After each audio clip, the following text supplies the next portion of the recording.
el ministerio de Jeremías pareciera no causar efecto en el pueblo de Israel, porque todas las advertencias que él trae de parte de Dios a ese pueblo, en realidad no causó efecto. El pueblo no reaccionó en arrepentimiento, no volteó la mirada a Dios, no, sino, y aparentemente el ministerio de Jeremías no podríamos llamarlo exitoso, ¿no?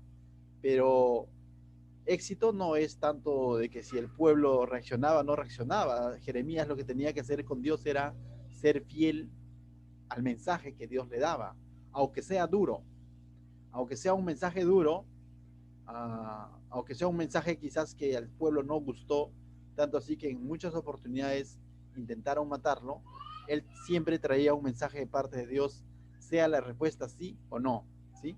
Entonces es algo que nos debe caracterizar también a nosotros cuando de pronto vamos a llevar un consejo a alguien, un mensaje a alguien, y si de pronto Dios pone en nuestro corazón decirle lo que está escrito en su palabra y esto podría quizás ofender a alguien más, lógicamente hagámoslo con una actitud de amor, pero no dejemos de decir la verdad, lo que Dios nos dice que digamos. Amén.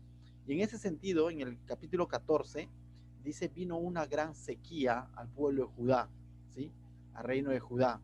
Hubo una gran sequía en el cual Dios va a usar nuevamente a Jeremías.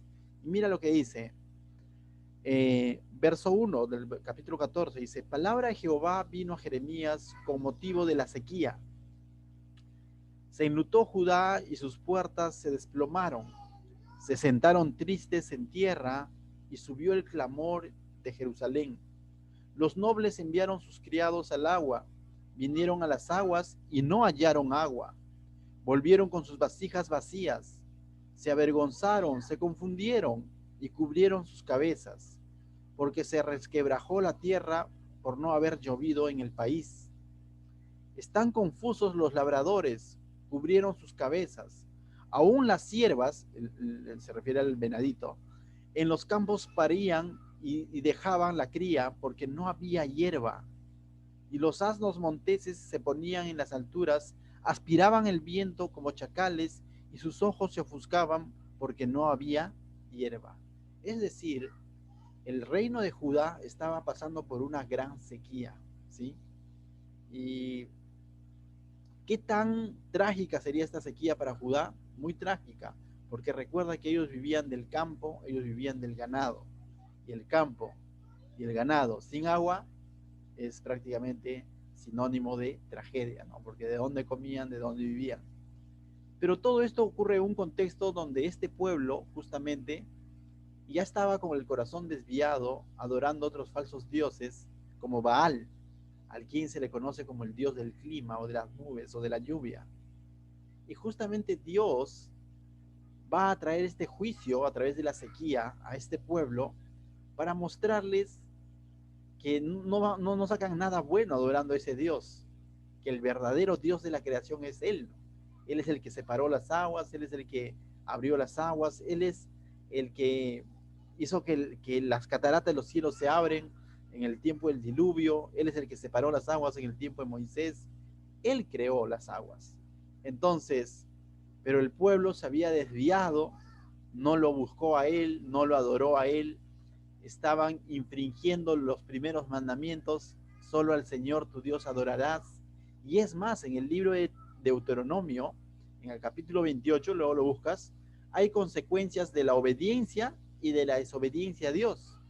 Y una de las consecuencias de la desobediencia a Dios, de no honrar su nombre, justamente estaba, y Dios decía que si ellos desobedecían, iba a venir sequía sobre la nación, es decir, iba a llover polvo y cenizas, como un simbolismo de que no iba a haber lluvia, sino lo único que iba a haber era tierra seca. Y eso se está cumpliendo porque Dios ya les había dicho en Deuteronomio a sus padres, ¿no? Y se está cumpliendo y ahora el pueblo está en sequía, en fracaso total. Pero en medio de esto, Jeremías va a clamar a Dios. En medio de esta situación, Jeremías va a identificarse por un momento con el pueblo. En otro momento dijo, ¿cuándo haces juicio? ¿Se acuerdan? Pero aquí Jeremías se va a identificar con el pueblo y va a hacer una especie de un modelo de arrepentimiento, como para que el pueblo lo siga, ¿no? Y Jeremías va a levantar oración de arrepentimiento a Dios, pero es Jeremías, no el pueblo. Es Jeremías clamando a Dios y de alguna manera mostrando de que así deberían de arrepentirse y buscar a Dios. Pero el pueblo no lo hizo, porque más adelante vamos a ver que el pueblo simplemente lo escuchó y el pueblo lo que quería era que llueva de una vez. Ellos no estaban entendiendo el fondo del asunto. El fondo del asunto era que ellos estaban en pecado, en rebeldía, y que tenían que arrepentirse de sus pecados. Y eso es lo que Jeremías quiere enseñarles al pueblo con este modelo de arrepentimiento, el cual el pueblo no siguió. Mira lo que dice Jeremías de 7 al 9.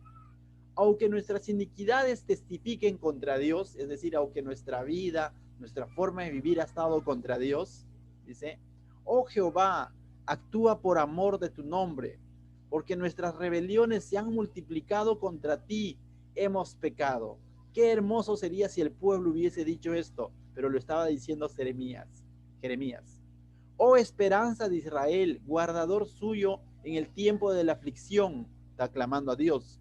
Lo está viendo como la esperanza de Israel, como el guardador en el tiempo de la aflicción. ¿Por qué te has hecho como forastero en tierra? Es decir, ¿por qué te haces extraño a nosotros? Le está diciendo, ¿no? ¿Por qué nos ignoras? Y eso es lo que Dios está haciendo con este pueblo, producto de su rebeldía y de su falta de arrepentimiento. Dice, y como caminante que se retira para pasar la noche, ¿no? Dice, así se había, Dios como que no quería morar con ellos, algo así, ¿no? 9, porque eres como hombre atónito, como valiente que no puede librar, es decir, está reconociendo la valentía de Dios, pero ¿por qué no nos quieres librar de esta sequía? Está diciendo Jeremías, pero se está identificando con el pueblo, mas no es el pueblo el que está levantando este clamor. Sin embargo, tú entre nosotros, oh Jehová, y sobre nosotros es invocado tu nombre, no nos desampares. En realidad el pueblo no invocó el nombre de Dios. Es Jeremías el que está invocando el nombre de Dios. Y mira cómo contesta Dios a la oración de Jeremías. Muy bien intencionada, ciertamente, Jeremías identificándose con el pueblo, pero mira lo que dice Dios en el verso 10. En el verso 10 dice, así ha dicho Jehová acerca de este pueblo. Se deleitaron en vagar y no dieron reposo a sus pies. Por tanto, Jehová no se agrada de ellos. Se acordará ahora de su maldad y castigará sus pecados. Pero la palabra clave está en que ellos se deleitaban en vagar en sus vanas adoraciones, en su pecado, en que ellos se deleitaban en caminar en constante pecado. No detuvieron sus pies, es decir, este arrepentimiento que Jeremías estaba dando como modelo no causó efecto en la gente, porque la gente seguía practicando el pecado, no reposó sus pies del mal, sino continuó en constante pecado. Entonces Dios dice, por eso Jehová no se agrada de ellos, se acordará ahora de su maldad y castigará sus pecados. ¿Ha pasado alguna vez que de pronto quizás lo has hecho o has visto en alguien que de pronto dice, Dios, perdóname, por favor, líbrame de esta, pero quiere seguir viviendo en su pecado? Ese es un falso arrepentimiento. Es más un remordimiento que un arrepentimiento.